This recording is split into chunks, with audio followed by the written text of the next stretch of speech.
En manchette ce soir, un manque criant de familles d'accueil dans la région. La direction du programme Jeunesse cherche une quarantaine de foyers. Grabuge dans les sentiers Kiwanis à Rouyn-Noranda. Vraiment un coup dur pour le site qui entoure la ville de Rouyn-Noranda, évidemment. Et on s'entretient avec le candidat à la chefferie du Parti libéral du Québec, Charles Milliard.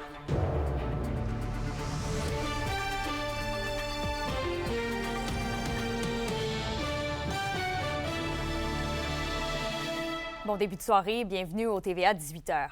Eh bien, tout d'abord, on a appris dans la dernière heure que Brian Parry, l'homme qui avait admis avoir causé 13 feux de forêt dans les environs de Chapey et dans le nord du Québec, vient d'être condamné à 8 ans de prison. Le Journal de Montréal rapporte que le juge Jean-François Poirier a rendu sa décision cet après-midi au palais de justice de Chibougamau. La ville de Chapey avait d'ailleurs dû être évacuée de toute urgence à l'été de l'an dernier en lien avec les feux qui avaient d'ailleurs été un facteur aggravant pris en compte par le juge. Le pyromane a déjà purgé 19 mois et demi de sa peine. Et on change complètement de registre. Il y a actuellement un besoin urgent de familles d'accueil dans la région. La direction du programme Jeunesse du CIS de l'Abitibi-Témiscamingue cherche une quarantaine de familles. Et Félix, est-ce qu'il y a un type de clientèle là, qui est plus en besoin? Oui, Kémilia, il s'agit de bébés qui ne sont pas encore d'âge scolaire ou des adolescents qui ont des problématiques de comportement plus marquées. Et vraiment, le besoin est sur l'ensemble du territoire de l'Abitibi-Témiscamingue. Et il y a plusieurs raisons qui expliquent ce manque-là présentement. Selon le directeur adjoint à la direction de la protection de la jeunesse, Tommy Guillemette, il y a d'abord qu'il y a beaucoup de familles d'accueil que c'est des personnes qui sont âgées. Donc, il y en a qui ils ont peut-être plus cette forme-là. Et en contrepartie, il y a un bon pan de la population de la région qui ont un horaire très chargé, qui ont un mode de vie actif, donc qui n'ont pas nécessairement cet intérêt-là. Je vais laisser M. Guillemette expliquer sa troisième hypothèse. Et ce qu'il faut savoir aussi, c'est que la population, actuellement, de façon générale, les problématiques psychosociales sont peut-être plus marquées qu'elles ont déjà été.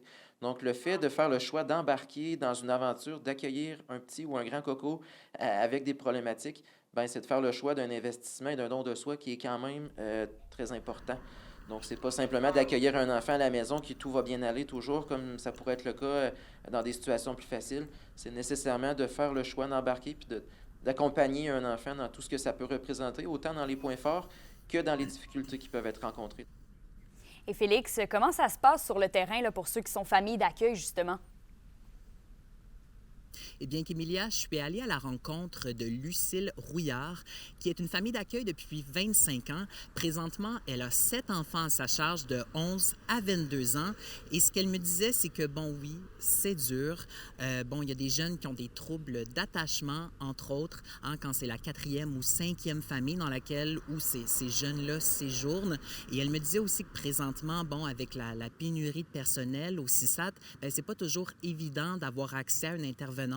Mais ce que Mme Rouillard me disait aussi, c'est qu'elle a tellement gagné à travers toutes ces années à être une famille d'accueil et que finalement, pour elle, ça en valait la peine. Quand j'ai commencé, je pensais faire ça juste pour 1 an. Donc, je dis après ça, ça va être assez. Et puis finalement, la passion. J'ai découvert une passion à travers la rentrée de mes jeunes, d'être là puis de les voir évoluer. Puis encore aujourd'hui, là, j'en vois là, que ça fait plus de 10 ans là, que j'ai gardé contact avec eux autres, puis je les ai apportés jusqu'à 18 ans. On leur donne l'opportunité d'avoir une place ici, mais ils nous apportent énormément aussi, là, parce qu'on est aussi de passage dans leur vie, là. Et en terminant, Kémilia, pour enclencher les procédures pour devenir une famille d'accueil, on m'a dit que ça pouvait se faire via le site Internet du CISAT.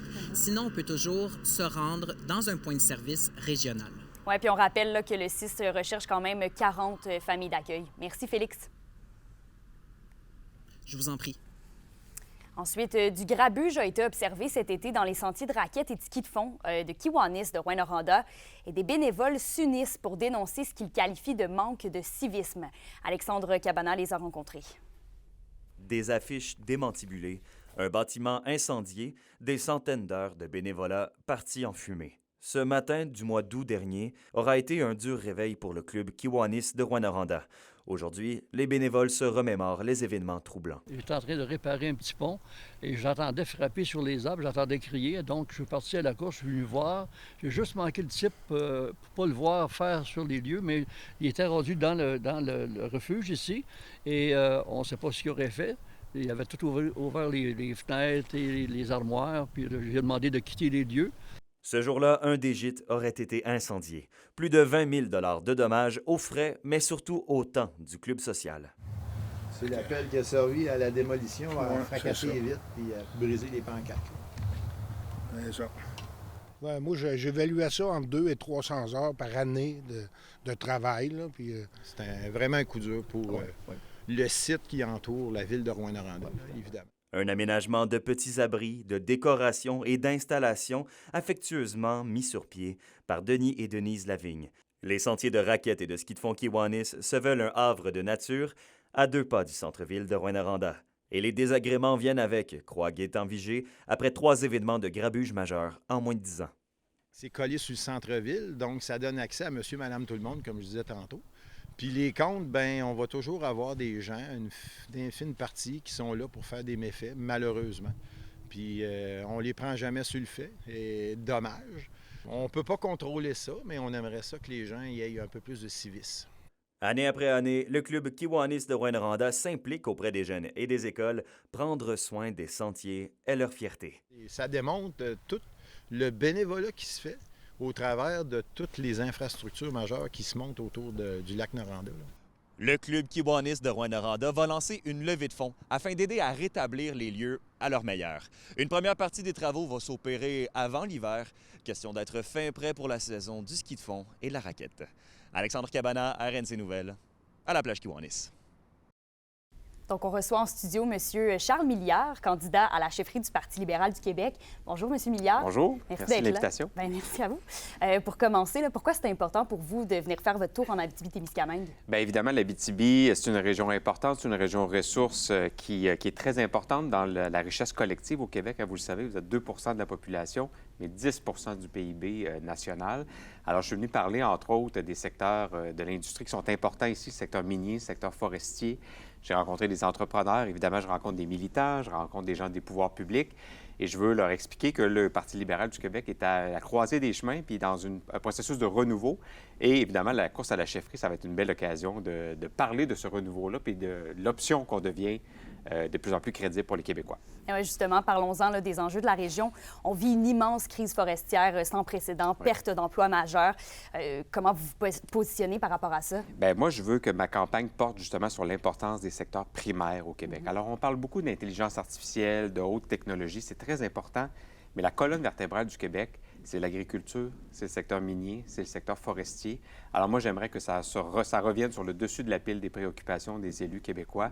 Le secteur minier, il est crucial ici, le secteur forestier aussi. Alors, il y a beaucoup d'emplois reliés à ça, mais c'est la vitalité des villes et des villages de la région, entre autres, qui compte sur ces industries-là. Alors moi, je veux qu'il y ait des élus qui défendent ces industries-là.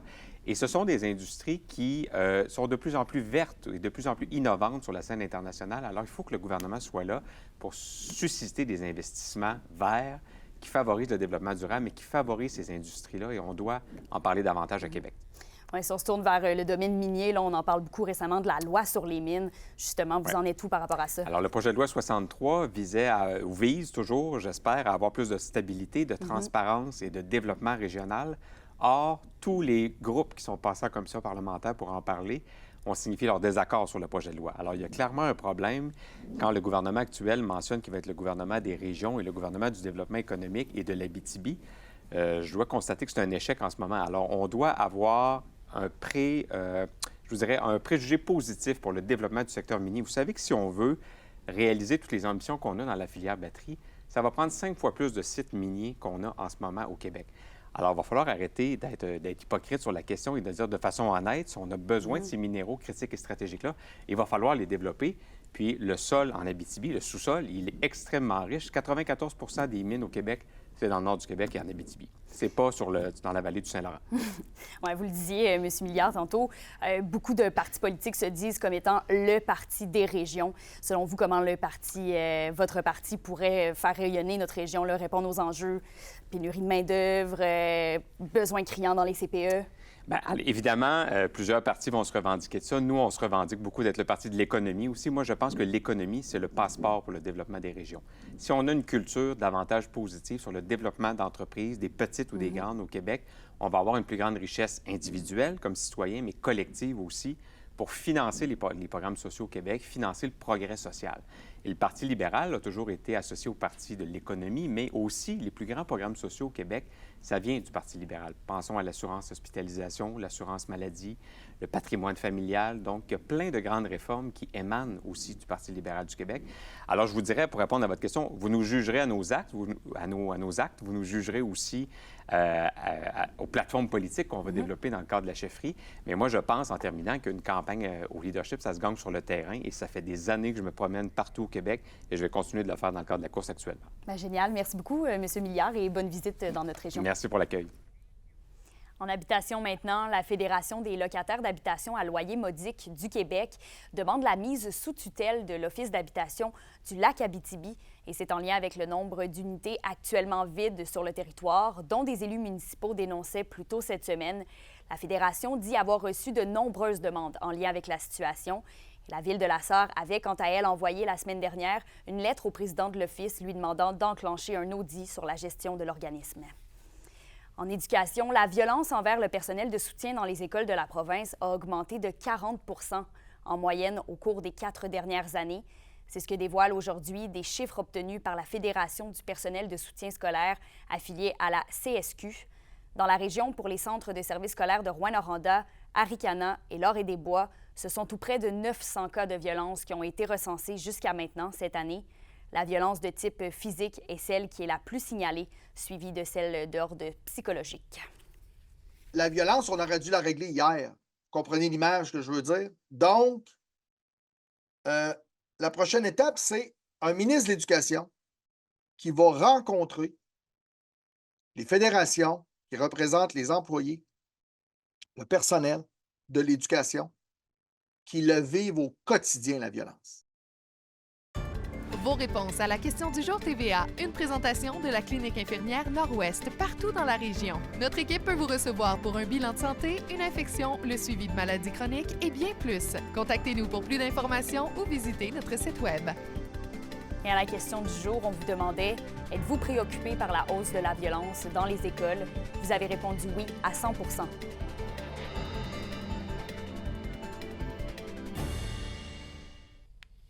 L'indice boursier minier au TVA Nouvelle 18h est une présentation de GFM Groupe Financier. Dirigeants d'entreprises et particuliers, fiez-vous aux experts de GFM pour vos placements, assurance de personnes et assurance collective. Car pour vous, ils vont au-delà de la finance.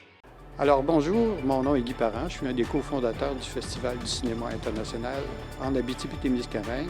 Et après la pause, on vous parle de la programmation de ce 43e festival.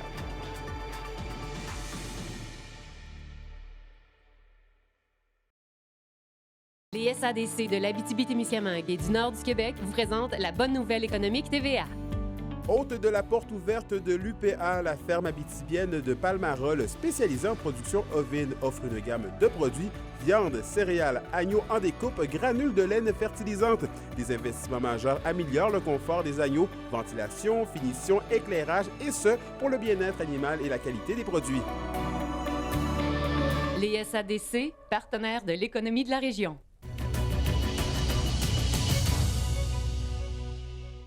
On vous en parlait plus tôt cette semaine. L'ancien maire de Val-d'Or, André Pelletier, a lancé tout récemment sa biographie concernant sa vie en politique. En entrevue, Alexis Dumont revient sur sa carrière. André Pelletier, bonjour. Merci de prendre le temps ce matin. Pour commencer, j'aimerais savoir qu'est-ce qui a fait en sorte que vous avez décidé de vous lancer dans le monde politique? Il y a une élection municipale qui arrive et puis il y a des amis qui me disent « Hey, André, tu devrais aller chemin. » Ça fait qu'ils sont plusieurs, puis là, ils reviennent à la charge, et puis probablement que ça me tentait. Et j'ai été, avant d'être maire, 12 ans, j'ai été chevin 4 ans.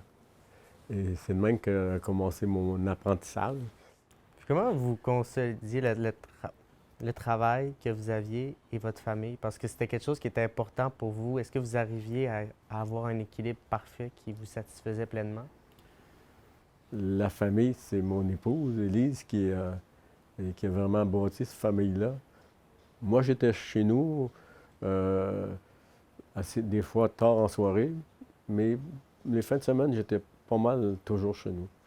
Et fait qu'on a eu une vie familiale de fin de semaine. Entre autres, là, quand les enfants étaient plus jeunes, l'été, pendant 10 ans, on faisait du camping à tous les vendredis soirs. On a fait une belle famille, et 3 fils, mais là, j'ai 9 petits-enfants, donc on a eu une réussite familiale assez fantastique. C'est quoi votre plus beau moment politique dans votre vie? Je pense que les soirs de victoire, c'est dur à remplacer. Là.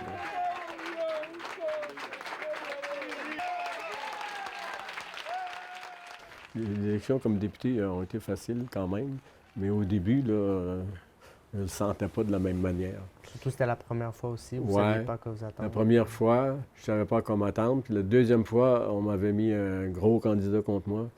Donc, je ne savais pas à quoi m'attendre. Donc, la victoire, le soir des élections, c'était vraiment quelque chose. Je pense que c'est ce que je me rappelle le plus, les soirs de victoire. C'est tellement gratifiant. Quand vous voyez le monde politique que vous avez connu il y a une trentaine d'années versus celui d'aujourd'hui, c'est quoi la différence entre les deux mondes? Je trouve que c'est très différent. Je suis tellement heureux d'avoir vécu mon temps. Même au niveau médias, tout a changé. Les gens dans le temps, il y avait le journal à portée de la main, ils écoutaient les nouvelles. Aujourd'hui, tout le monde est sur le téléphone, tout le monde est sur Internet. C'est pas la même vie. Et dans ce sens-là, je pense que c'était plus facile dans mon temps d'avoir un contact direct puis large avec l'électorat. Je me trompe peut-être, mais il me semble que j'ai vécu l'âge d'or de la politique. Justine, l'attente est enfin terminée pour les cinéphiles puisque la programmation du Festival du cinéma international en Abitibi-Témiscamingue a été dévoilée cet après-midi. Qu'est-ce qui nous attend? Oui, Kémélia, les cinéphiles de la région vont être gâtés avec une programmation incroyable pour cette 43e édition du Festival international de cinéma. Je vous rappelle que les films d'ouverture et de clôture avaient déjà été annoncés à leur dernière conférence de presse. Je vous rappelle que c'est Le Cyclone de Noël et Habiter la maison qui vont être présentés. Mais là, aujourd'hui, on a connu toute la programmation complète. Alors, je vous invite à aller faire un tour sur le site web du Festival international de cinéma pour la consulter de fond en comble. Mais là, ce qui nous intéresse, c'est de savoir qui va être présent au fameux brunch conférence. Eh bien, cette année, ça va être les talentueuses comédiennes du Cyclone de Noël, Christine Beaulieu et Danielle Proulx, qui vont être présentes. Pour les gens de ma génération, là, je vous rappelle que Danielle Proulx, c'est cornemuse, alors c'est l'occasion de rencontrer une de nos idoles d'enfance. Ces deux femmes-là ont des carrières incroyables, alors c'était vraiment un choix évident de les prendre pour le brunch conférence. On a choisi parce qu'elles vont être ici pour représenter le film Le Cyclone de Noël, qui est en ouverture du festival. Et ces deux personnalités vraiment exceptionnelles, on les voit au cinéma, on les voit à la télévision beaucoup. Et comme ils étaient ici, ça nous fait plaisir de les prendre parce qu'elles ont des choses à dire, mais chacun de leur côté parce qu'ils n'ont pas nécessairement la même expérience. Danielle Proulx est là depuis de nombreuses années. Christine Beaulieu a fait des choses magnifiques, là, autant au niveau de la création, autant au niveau du jeu. Alors, je pense que le public, et ces deux personnes très appréciées du public aussi. Plusieurs personnalités connues vont être présentes pendant le festival, comme Julie Le Breton, France Castel, Micheline Langto, François Papineau et plusieurs autres. Il y a des comédies, des drames, des films dans toutes sortes de langues. J'aimerais ça pouvoir tous vous les nommer, mais ça me prendrait 10 minutes à vous dire chaque film qui vont être présentés pendant le festival. Alors, allez vraiment consulter la programmation pour savoir tous les titres. Le court-métrage anglais Cancel the Messenger, présenté par Simon-Olivier Fecteau, le réalisateur du Bye Bye, va être présenté en première mondiale lors de la soirée d'ouverture du festival et Simon-Olivier Fecteau va être présent pour nous le montrer et c'est un court-métrage qui devrait faire jaser. En fait, c'est toujours dans nos habitudes de présenter un court-métrage ou l'animation et ensuite des longs-métrages. Simon-Olivier Fecteau nous a présenté un film original qui est très, très actuel et qui est plein d'humour, et c'est souvent de l'humour grinçant, comme on peut connaître. On sait qu'il a déjà fait les bye-bye à la télévision et tout ça. On connaît un peu son humour. Simon-Olivier va être ici, d'ailleurs, pour présenter son film. Il va être d'ailleurs sur le jury d'un des prix pour à l'Espace Court. Et vous allez, c'est vraiment un très beau film, très actuel. Et ça va nous démontrer comment, même avec la violence qu'on trouve en ligne, comment on peut la faire hors ligne aussi. Les passeports sont déjà en vente, alors vous pouvez vous les procurer dès maintenant, mais le reste des billets vont être mis en vente demain à 12h30. Et en parlant du Festival du cinéma international, je vous rappelle que notre concours de vitrine en collaboration avec TVA Abitibi-Témiscamingue a lieu en ce moment. Alors, si vous êtes propriétaire d'un commerce, d'une entreprise, n'hésitez pas à décorer votre vitrine ou votre entrée aux couleurs du Festival du cinéma international pour courir la chance de gagner un profil d'entreprise d'une valeur de 15 000 $ qui va ensuite être diffusé sur les chaînes de TVA Abitibi-Témiscamingue et Nouveau. Alors, n'hésitez pas à participer. On veut voir du rose partout en ville. Bonne chance tout le monde. Le soleil risque de se pointer le bout du nez dès samedi. Après la pause, on vous dévoile les prévisions météo des prochains jours.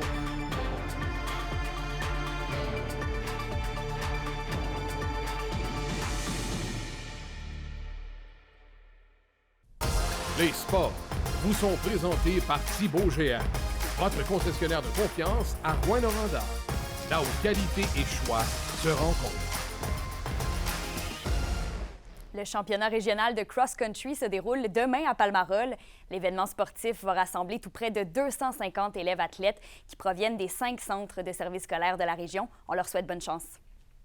La météo, une présentation de Nicoloto de la Sarre, la capitale du pick-up. Vous y trouverez toujours le meilleur choix, toujours le meilleur prix. À la météo, Justine, on continue dans des températures 100% automnales. Des températures qui donnent le goût de mettre des mitaines et de boire des lattés à la citrouille. C'est ce qui nous attend dans les prochains jours, Kémilia. Pour ce soir et cette nuit en Abitibi, ça va être partiellement nuageux avec peut-être un petit peu de pluie au courant de la nuit avec un minimum de 2 degrés. Pour le Témiscamingue, ce sera dégagé avec un minimum de 3. Demain, partout en région, ça va être nuageux avec des averses débutant en après-midi et un maximum de 15 degrés. Et un petit aperçu pour samedi, le soleil va être de retour en région. Ce sera dégagé pour l'Abitibi avec un maximum de 9 et ensoleillé pour le Témiscamingue avec un maximum de 10.